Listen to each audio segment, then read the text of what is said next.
militant mooy li nga xam ni moom moo yell donc contexte bu ne wala organisation bu ne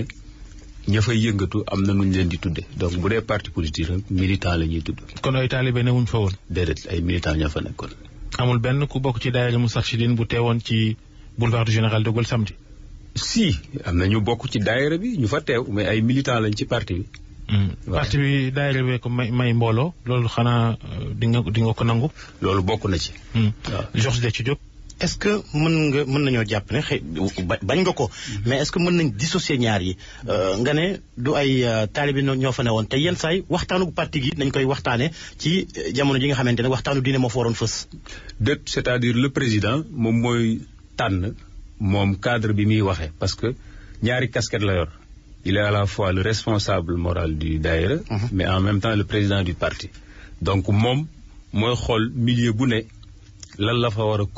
communication am loolu moom moo koy gérer kañ lay war a communiquer ci lii ak ci lii loolu moom la engagé. mais communication mënut mën nañu ko jàppee aussi communication parti bi ak communication daayira bi. déedéet loolu yow mi nga xam ni yaay toog di ko déglu yow yaay def li muy wax parce que moom benn communication la yor buy wax li muy wax yépp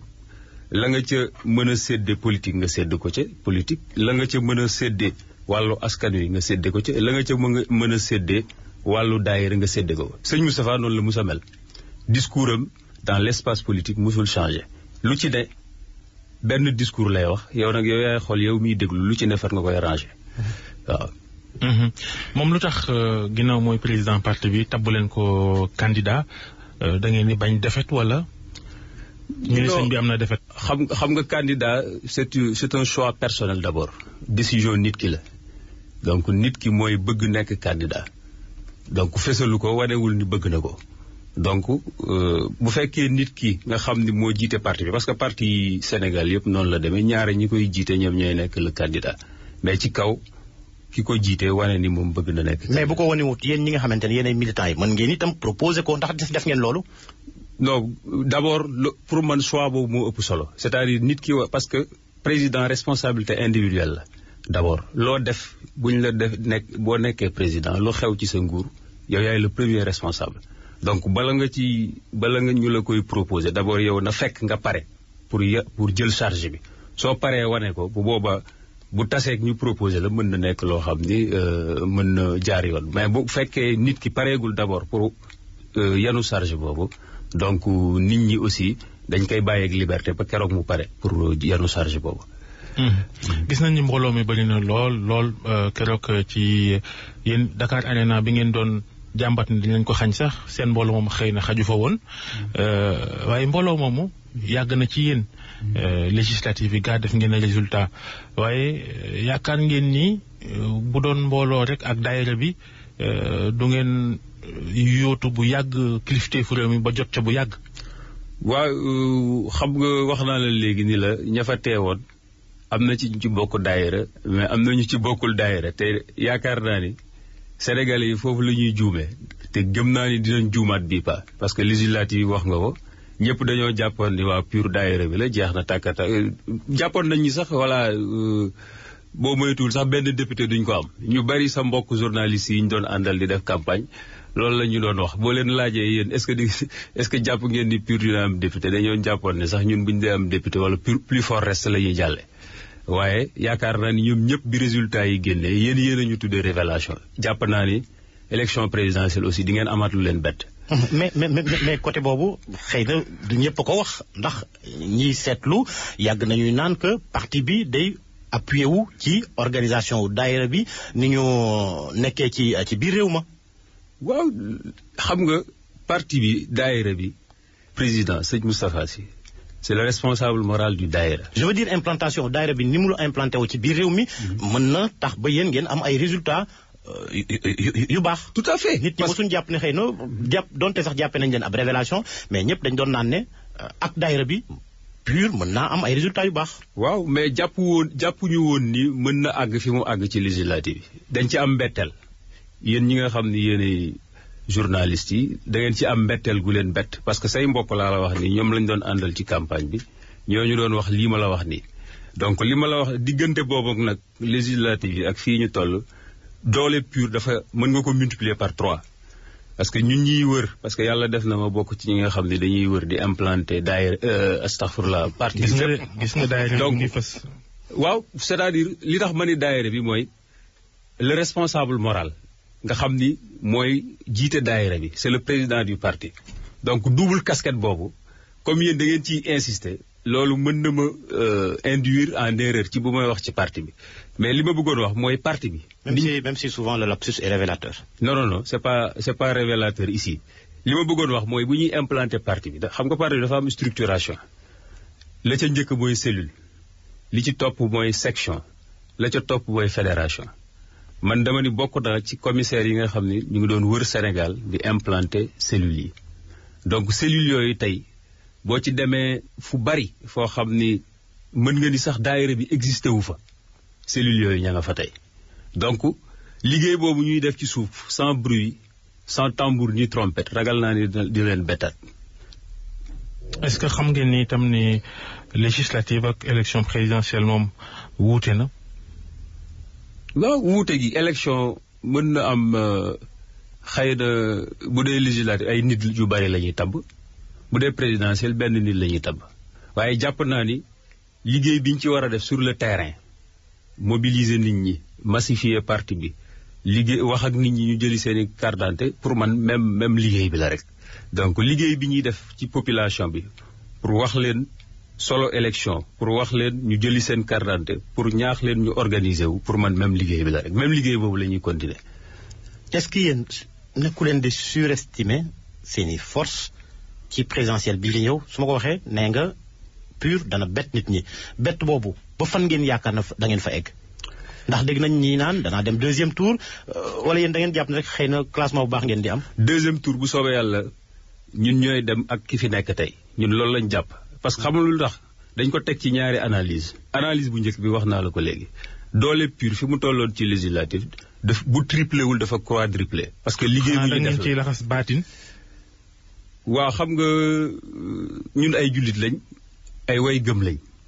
donc lépp lu ñuy def suñu boroom lañ ciy njëkk a sédd donc loolu mënuñu ko écarter du ci politique ci lépp lu mu mënti doon nit ku gëm lu muy def da ciy boole ngëm-ngëm boobu da ciy feeñ. li ma doon wax mooy liggéey boobu ñu def sur le terrain mu nekk lu rationnel ñu koy saytu di xool fu mu toll loolu moo ñu may yaqin ni bu ñu demee élection présidentielle on sera deuxième et on sera au second tour. beneen bi mooy ñi ñu jiitu woon ci élection législative à part coalition Benno Bokk Yaakaar yeneen coalition yi ci topp yëpp dañ kas pour le moment yëpp. donc moo tax bu ñu jëlee qualitativement ak quantitativement suñu 4e place boobu nga xam ne moom la ñu joxoon législative te le professeur El Hadj Issa Sall notre candidat nga xam ni chaque jour da koy wax fu ñu ko interroger ni le PUR c'est la première force politique du pays loolu juumu ci te fee yi da koy dëggal parce que ñun rek bi ñuy dem législative ñun rek ñoo ànd ñoo kenn. donc bu ñu demee présidentielle incha allah également ñun kese. ànduñoo kenn ñun kese. lu tax ngeen bañ a ànd ak kenn ndax doxinu politique ci àdduna gépp jamono ji li koy gën a jox doole mooy nga ànd ak mbootaay coalition yéen lu tax ngeen ni du ngeen ànd ak coalition yéen seen yéenu bopp la. waaw du ñàkk ko du choix maanaam dafa ñëw imposé wu ci ñun. législative dañ bëggoon a ànd ak ay nit mais biñ bëggee ànd ak ñoom ci seen biir. comme tête de liste bi moo intéressé woon ñëpp wax naa ko léegi ñëpp dañ jàppoon di peut-être benn député la ñuy am te benn député bi buñ ko naree am que jiitu ca liste ba moom lay doon ñoom ñu cramponné wu ci première place boobu. je pense professeur expliqué na ko plateau yi mu dem yëpp mooy ñi nga xam ne ñoo ñëwoon sees si ñu bëgg a ànd ak ñun. dañ leen a bàyyiwoon ak première place bi. léegi ñoom seen biir jubóowuñu. avant seen congrès investiture samedi bi ñu ngi doon dégg coow ci biir parti bi ñu naan yéen cadre yi ak Issa Sall da ngeen bëgg a dem ci élection yi te bëggu leen cee jàdd da ngeen bëgg a jubal rek dem nekk candidat am ñu ni sëriñ bi am na lu ngeen safaanook moom ci gis-gis ci loola ba am ñu naan dafa tàmbale woon a jëflanteek nguur gi xëy na dem jàppale ji Macky Sall loola ne ngeen wérut waaye est-ce que itam mën na su koo njort. waaw d'abord communiqué boobu ñi ko bind wax naa ko fépp fu ñu ma interroger mooy ñi bind communiqué bi structure boobu amul ci parti bi maanaam fédération des cadres libres du PUR amul ci statut parti bi beneen bi ki bind article bi kenn xamu ko donc loolu mënuñ cee ay mag lañ ay mukallaf lañ loolu mënuñ cee wéy di ci def ay analyse li leer mu ba leer mooy le président du parti recevoir na bureau politique bi waxtaan nañ dëppoo nañ ci El Hadj Issa Sall confirmé nañ ko mu nekk suñu candidat te moom la ñu wane le 8 décembre yaakaar naa loolu leer luñ mën a teg loxo mais loo xam ni vraiment kenn mënu ko indi ci kenn mënu ci indi preuve voilà. kenn mënu ci xam ngeen ne sëñ bi tamit mën naa wax ak Macky Sall te du ngeen ko yëg.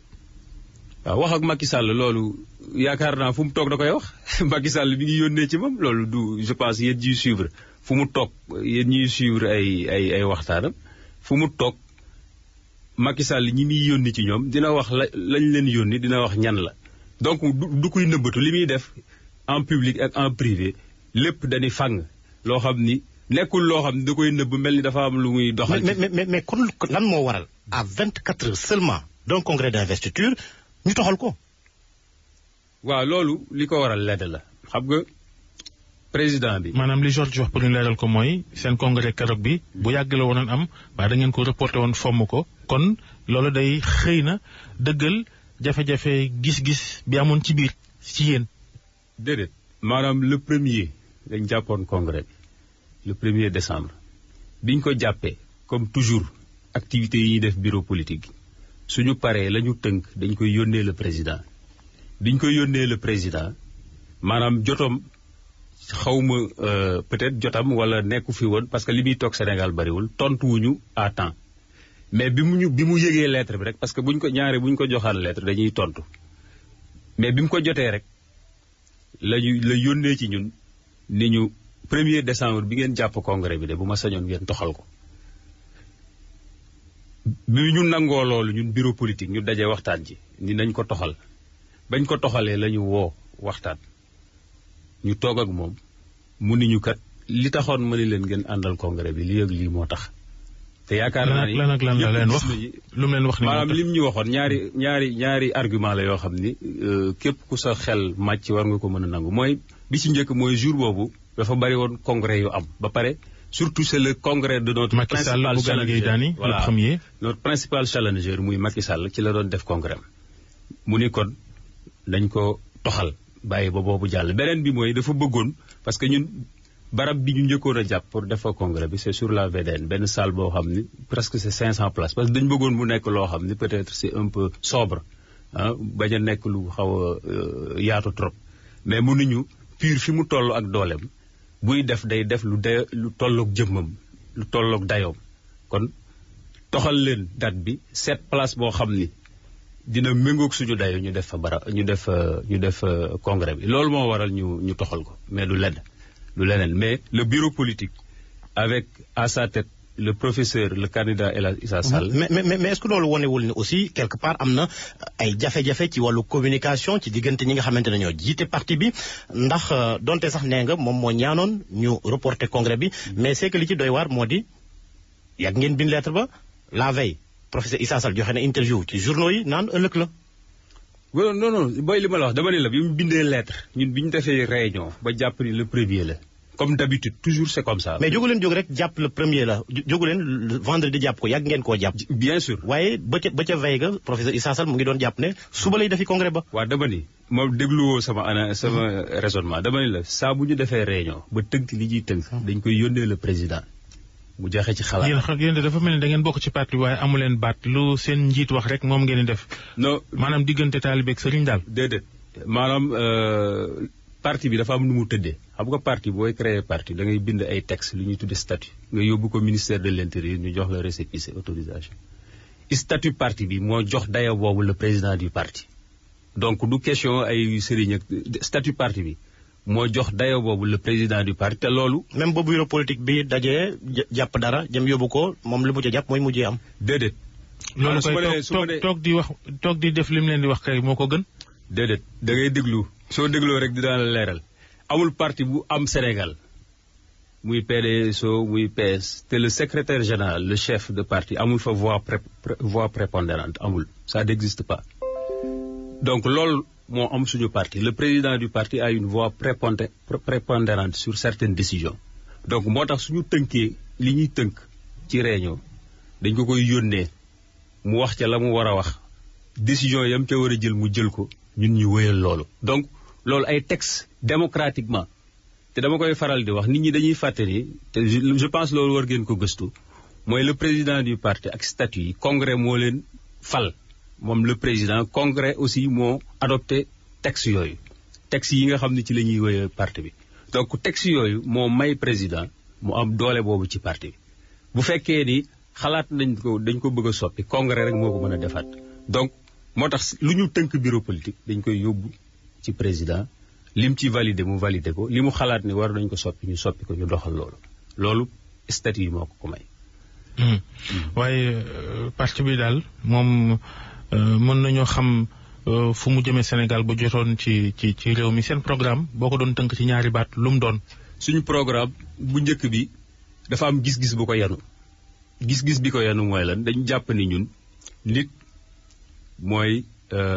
fondement wu lépp lu mu mënti doon. nit kooku nag lañ jàpp ni moo war a nekk une ressource ressource boo xam ni dañ koy jàngal ressource boo xam ni dañ koy tàggat ressource boo xam ni dañ koy waajal suñ ko waajalee ba pare ba nga xam ni li mu war a am ci ay xereñ ak ci xam-xam yépp am na ko bu boobaa mu nekk jumtukaay moom nit kooku bu nekkee jumtukaay nag moom mooy tabax tali moom mooy tabax hôpital moom mooy tabax kër moom mooy tabax école lépp loo gis muy jumtukaay boo xam ni nit soxla na ko nit kooku moo koy tabax bu ko tabaxee ba pare moom nag mooy nekkaat ki nga xam ne moo koy jëriñoo donc ñun nit moo nekk au début et à la fin de notre programme donc loolu mooy yanu gis-gis bi programme bi nag muy pur sang dañu jël téeméeri soxla yi nga xam ne sénégalais yi soxla nañ ko ñu xalaat ci daat koy tënk ci ñeenti ponk yooyu nag moom lañ def ci benn këyit jox ko ñi ñëwoon congrès ba war koo tas Sénégal donc xëy na waxtu bi jot na duñ ci mën a mais rapidement professeur Issa Sall bu nekkoon njiitu réew lan moo nar a doon place sëñ Moustapha Sy sëñ Moustapha day xel dem di ko rendre compte wala déedéet le président sénégalais yi ñoo ko fal le président sénégalais yi ñoo ko fal te sénégalais yooyu fal ko ay militants am ñu néew lañ ci donc sénégalais yi la war a rendre compte pas sëñ Moustapha. waaye ni ngeen réunion ci parti bi di ko rendre compte xam naa bu defee conseil des ministres rendre compte sëñ bi ne ko léegi lañ tënk. non parti ak réew bokkul Babacar. bul jaawale yu bokkul. Mamadou Djité membre bureau politique pur jërëjëf.